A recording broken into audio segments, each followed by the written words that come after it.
Hello everyone, this is my first video. So I have started this for one very important question. Can an optical fingerprint reader on the S20 FE still work after a screen replacement? The reason why I am looking into this is because other phones by Samsung that utilize an optical fingerprint reader, such as a phone from the A series, the A71, the A50, etc., require fingerprint calibration in order to work on a new display. The S20 FE utilizes an optical sensor versus the ultrasonic fingerprint reader that is utilized on the regular S20 and the S21. The purpose of this, of course, is to save money. A Galaxy S20 FE starts at $750 versus its original counterpart, which started at $1,000. There are some main differences between the ultrasonic and the optical fingerprint reader. For one, the optical fingerprint reader is a separate component that attaches behind the actual display. The way that this works is that a camera that actually sits below the display lights up my finger to read it versus an ultrasonic, which will actually use sound waves to read your finger. Difference being with the ultrasonic is that it'll work better in situations such as wet hands. We don't get that nicer fingerprint reader in this handset. However, the cost saving measure does still work in this case where you get pretty close to flagship quality. Now, one thing that you have to keep in mind with the ultrasonic fingerprint reader is that it is built into the higher end displays, meaning that those repair costs are higher. Now, a consumer may not mind this when they are buying a $1,000+ phone, having a more expensive part, not that different in the long run. However, when you are going for a higher mid-range model such as the S20 FE, you want to have it use a screen component that is less expensive, so the cost of repair makes economic sense. Hence why they have done that in the Galaxy S20 FE. Now, as you can see, this display is cracked. The cracks, however, do not intersect the fingerprint reader on this display, which is why it is working. I want to prove if I transfer this reader over to a new display in the process of replacing it, will it still work? When it comes to research this prior to making this video, I didn't get much straight answers on how this fingerprint reader will work after a screen repair. Most state that it will depend on the compatibility of the new part that I purchase. Others, however, state that it may actually be an issue with the software version. One thing that I want to disclose before I begin is the current software. Now, it appears that it's on One UI 3.1 running Android 11, and here is all the build information below. Now, I'm going to begin with the opening process of this device. So one thing to know is that this S20 FE utilizes a plastic back, unlike its brethren in the S20 series. This has some advantages where it is less likely to break while using and also while repairing. Things to keep in mind is that you could melt the plastic back with too much heat. There is the ability to warp it with certain prying tools. However, unlike a glass back where if you bend it, it will break, this is less likely to occur unless in some very extreme circumstances. Using the heat gun that I have shown, this is how I'll be utilizing along with the prying tools and suction shown here. I will begin the process with the heat gun now and continue.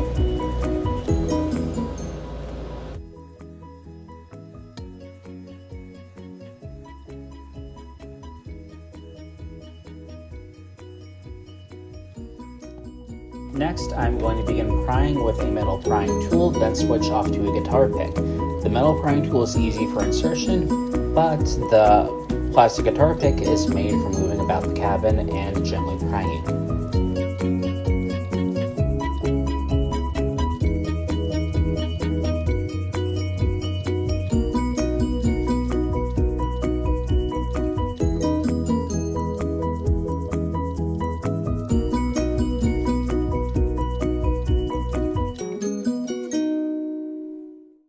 At this point, I have hit a bit of a snag, but I'm just going to use some heat gun for assistance in loosening the rest of the adhesive, and next I am going to begin prying again with hopefully better success for the rest of the device.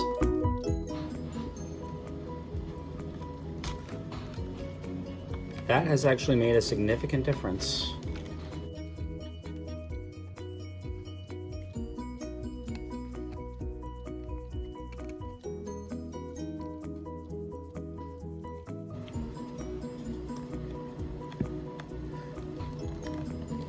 I'm not as worried about prying off the plastic back with my hands as I am doing this with plastic. If it were glass, I'd probably be much more careful. Things like the coax cables on the right is something that I typically do not see in an S series, actually something more common in A series these days. These coax cables are meant for cellular connectivity and other wireless technology. These are typically built into the motherboards lately, suggesting that this shares more DNA with an A series compared to a typical S series. Now I'm going to attempt to remove these Phillips head screws.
One thing to note right here, where I am unscrewing is a long plastic rod. That plastic rod is actually supposed to be substituting the millimeter wave antenna. The screen that is used across that S20 FE 5G line is to be used between the unlocked and carrier variants as well as the Verizon variant, which includes millimeter wave 5G. The other 5G variants do not include this, as they are only capable of sub-6 and mid-band 5G, which does not require an additional antenna. So in this case, you will actually see these plastic rods in their place. These should be transferred over to your new display.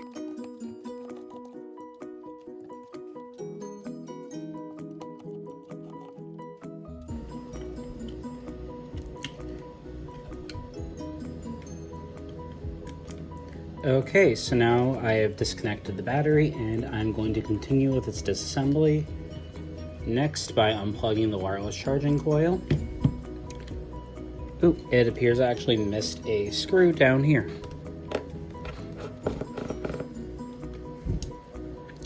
Next, I'm going to pull up on the speaker assembly. Usually a fingernail down here and a quick pull will release it. Okay. Next, I am going to unplug the coax cables here. I can usually get away with this with my fingernails.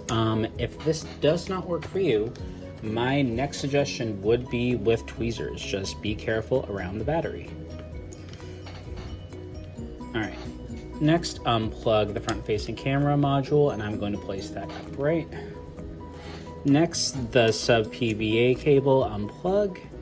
And it looks like the board is not coming out due to the SIM card tray still being installed.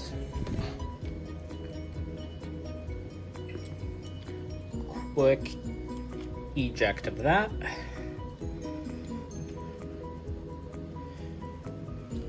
And we are back on our way. Now, here is what we care about. The Fingerprint reader is right here. I'm gonna unplug that and undo the single screw from the sub PBA. I'm gonna keep it down here just as a little reminder. Disconnect that screen connector right there. And I'm gonna pull out the two coax cables from there, and I should be able to flick this up. Supposedly easier than that, but again, let's assist with some tweezers. Light prying is very necessary, especially around the type of components that we have here. If you aren't comfortable with tweezers, I always recommend using a guitar pick or a nylon spudger. Okay, next we're going to remove the vibrating motor. This just needs quite a little bit of force right there.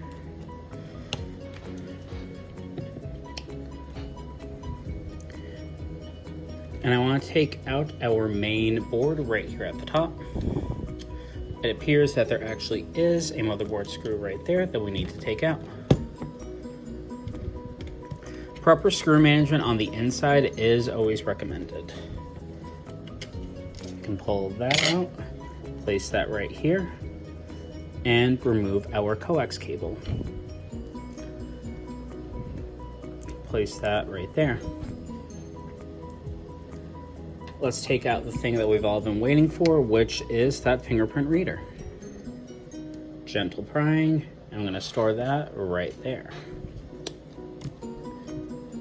Now, one thing that you may question is, do you have to move over this little antenna holder right there where the millimeter wave antenna would go if you had one in your particular model? My suggestion always is to look at your new display and compare against what you need to transfer over.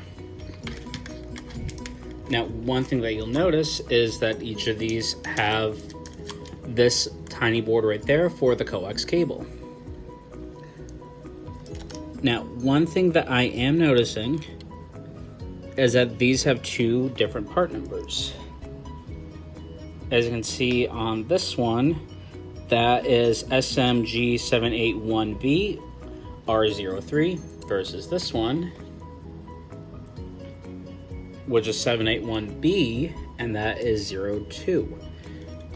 I want to maintain compatibility, and I'm not too sure about it being able to maintain its compatibility for cellular connection if I keep the same one. So seeing as how these are not matching parts, I'm going to transfer over this blue one in place of this green one.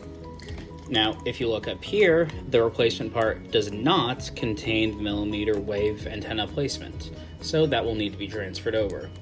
Other things to look for are things such as rubber gaskets. Now, that does appear to be in my part, so I do not need to be worrying about that. All of that is transferring over. One obvious thing that we need to transfer over is the battery. Now, what I am going to do is use an alcohol solution with some gentle prying. Typically, I always recommend it's best to replace your battery. Reason why: the act of prying could actually damage the cells if you are not careful. Here, I am going to try to be as careful as I can and transfer that over. Now, with some editing magic, I have a different setup. I want to start clean and easy when I do this next step, which is going to be prying out this battery.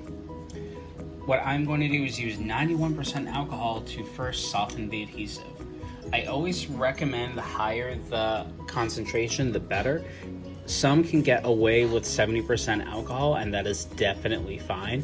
However, one thing to keep in mind is that the percentage difference is water, and water may be harmful to electronics. In this case, I would say 70% is okay. 91 just happens to be what I have. Now, I am letting this seep in through with a toothbrush. This is a toothbrush that you could get at the dollar store. Literally nothing special here. Alcohol that you could get at your drugstore, a toothbrush that you could get at the dollar store. Actually, at that point, you could just buy the toothbrush at the dollar store as well with the alcohol, or the drugstore. That probably makes more sense. So I'm going to be constantly applying this to the top and bottom. You should be able to reasonably remove this with the use of suction and very little prying. One disappointing fact about Samsung battery removal is that they do not include pull tabs that you'd find on other devices such as an iPhone.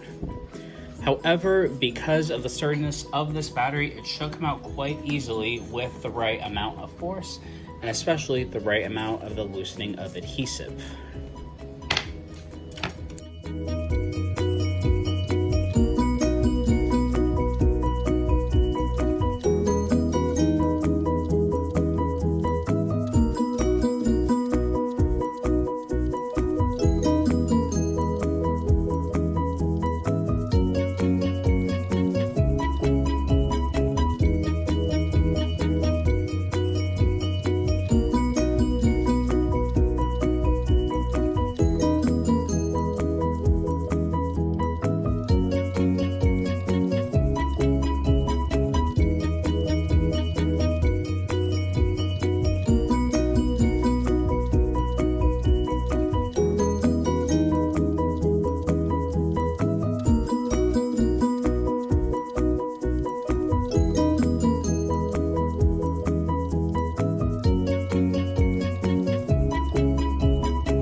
Gonna initiate some prying now with a guitar pick. Now I'm going to do this very lightly as to not cause undue prying onto the battery, which could damage the cells.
After much effort, now that I have the battery released, I am going to transfer over a couple things. One, while removing the battery, I noticed there's actually a second millimeter wave antenna placement down here. I am going to undo those two screws and transfer that.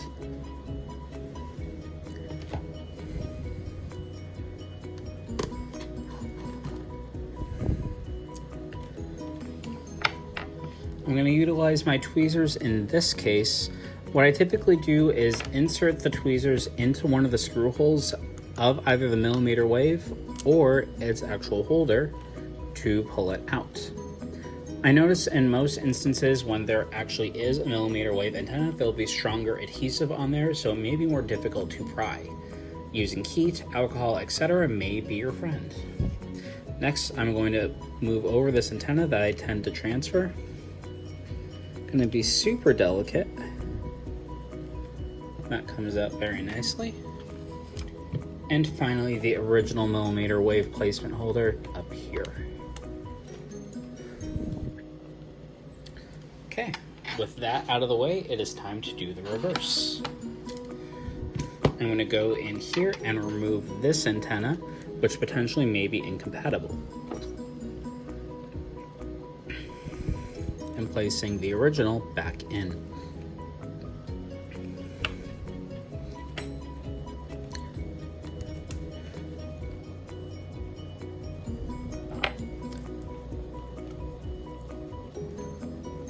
This one might actually be in upside down now. Yes.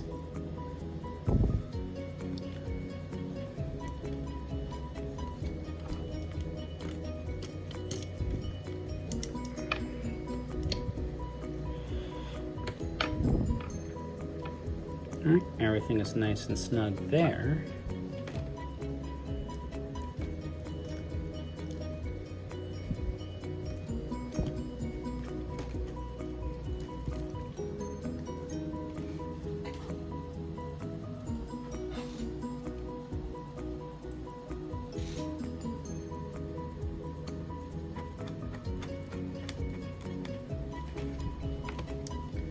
Okay, that's actually pretty far in. Let's get the charging port in. Actually, before we do that, let's place in the battery. Now, I always advise to heat the battery prior to its insertion. In this case, where I am more worried about the device working properly after its reassembly, I am not going to adhere until after its tests.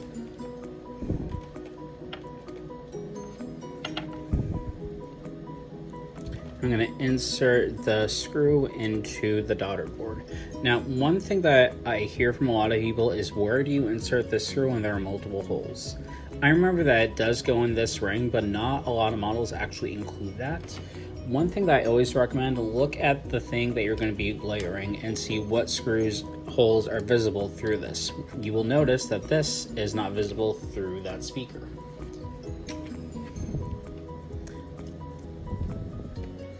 Now, I may actually be correct in that I should have inserted this first. Good thing that I have not screwed it in.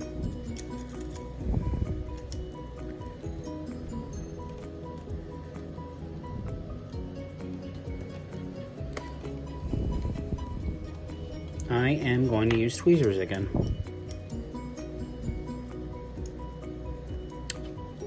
Probably should unplug the screen. Just a nifty idea.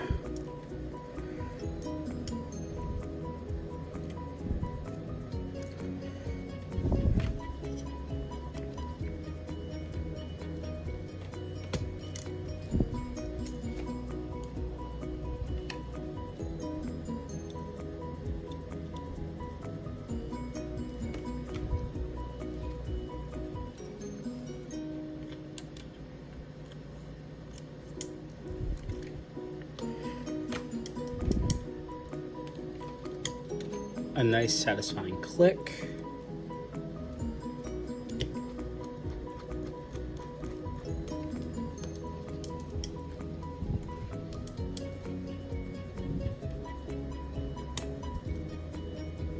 Okay, next let's run the coax cables up through its right side.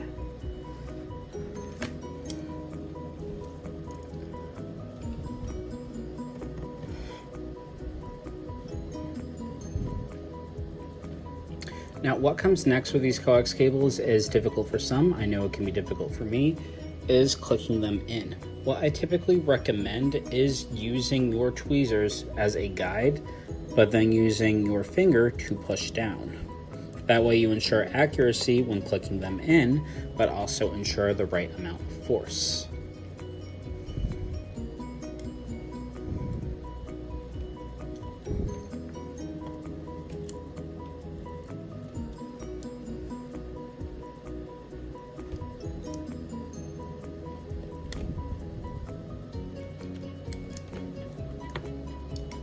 Okay, everything seems to be looking good there. Let's do our left coax cable.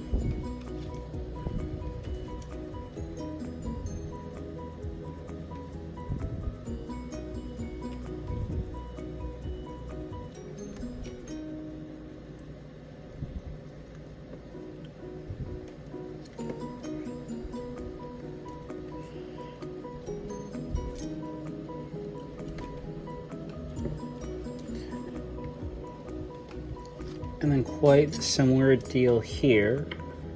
Guide with my tweezers.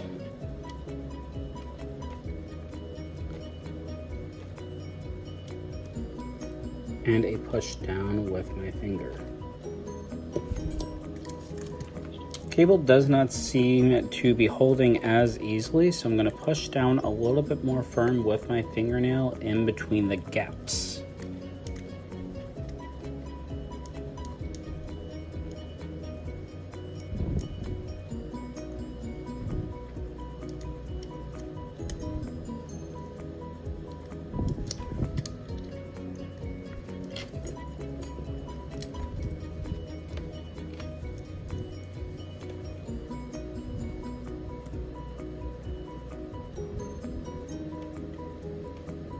Okay.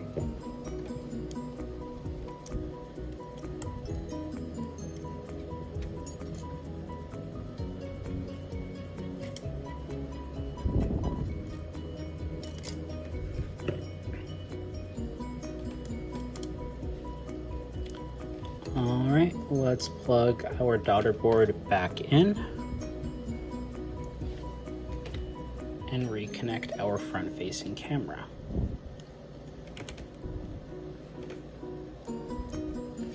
And finally, there is the main board screw. And again, you can use the same alignment trick that I showed you earlier in order to know its proper placement if you do not remember.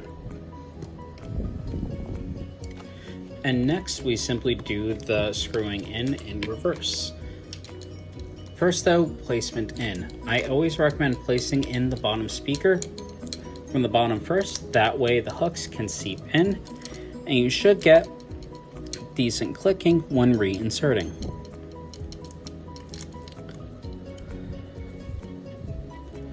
Next, we need to click that power button and the antenna coil into place.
Next, the moment of truth where we attempt to power on. An excellent start.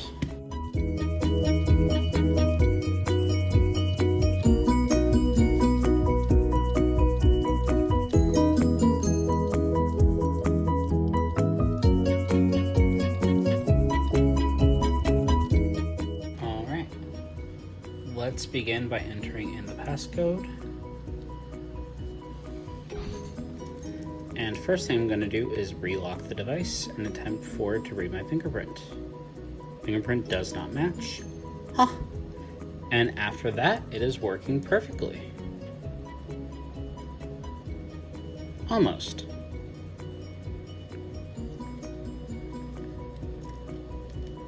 Quite interesting. Now, what I'm going to attempt to do in this case is re-register the fingerprint. I want to see, in the event that I re-register, will this work any better? Considering that it's already working pretty decent, I am quite satisfied, but just for my own curiosity, I'm going to remove fingerprint 1, which is my right thumb, and re-register.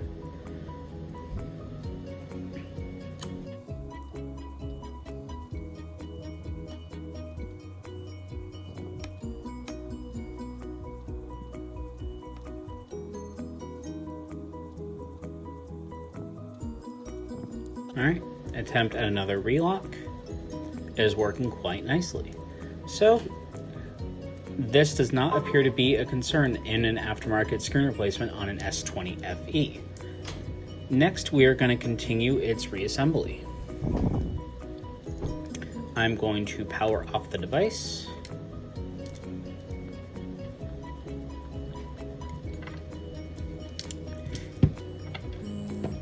And I am going to unscrew the top part so I can gain access to the battery, so then I can actually adhere it.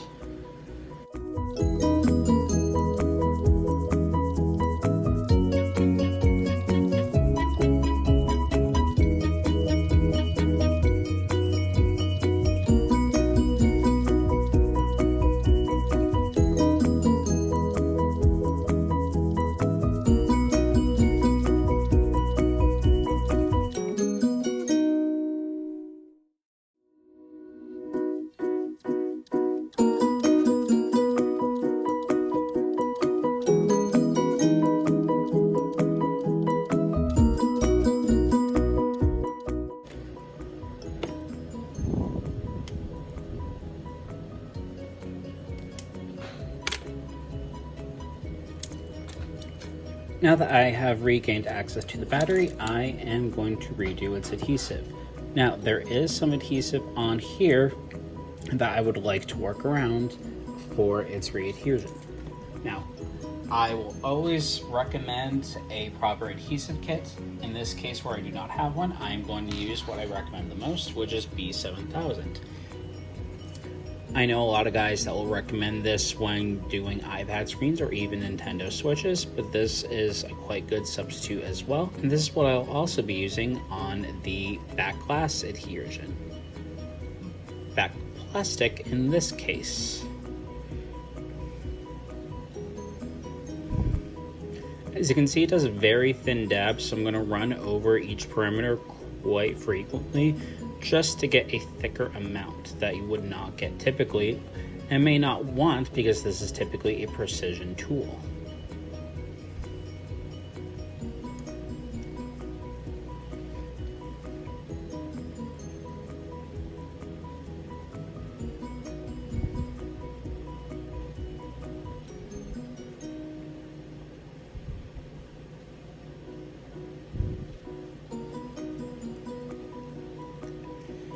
Okay, now that that is complete, I'm going to reinsert the battery. Typically what I recommend in this case when using adhesive is to actually click in your battery, that way you know how to properly align it. So I'm going to click in its connector and then place it to see how it should properly align. Give it a little bit of force and pressure, and that is holding quite nicely. Alright. For the final time, we are going to close this.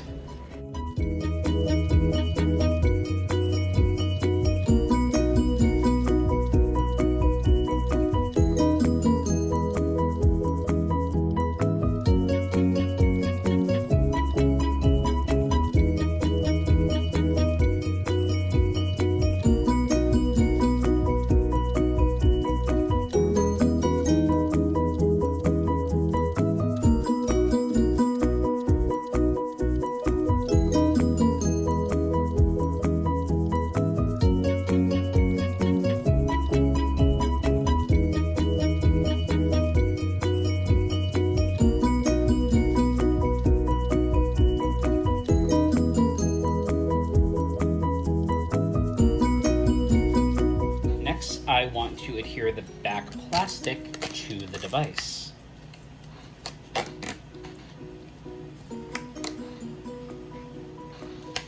I've removed the adhesive from the backing.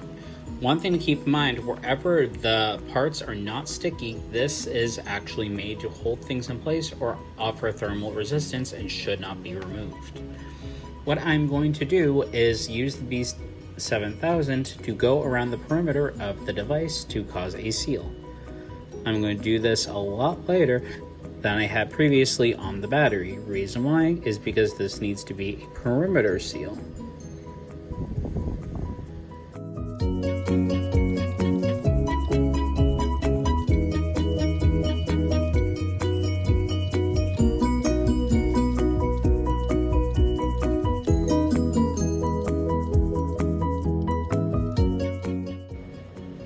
After providing the adhesive, we are going to align the backing. I typically recommend doing this from the camera's perspective, that way you can see how those most importantly align. Next, you are going to look at the grooves of the device, such as right here by the volume rocker.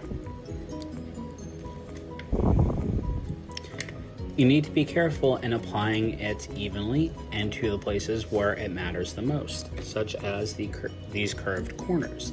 That way you get the proper seal and the proper alignment.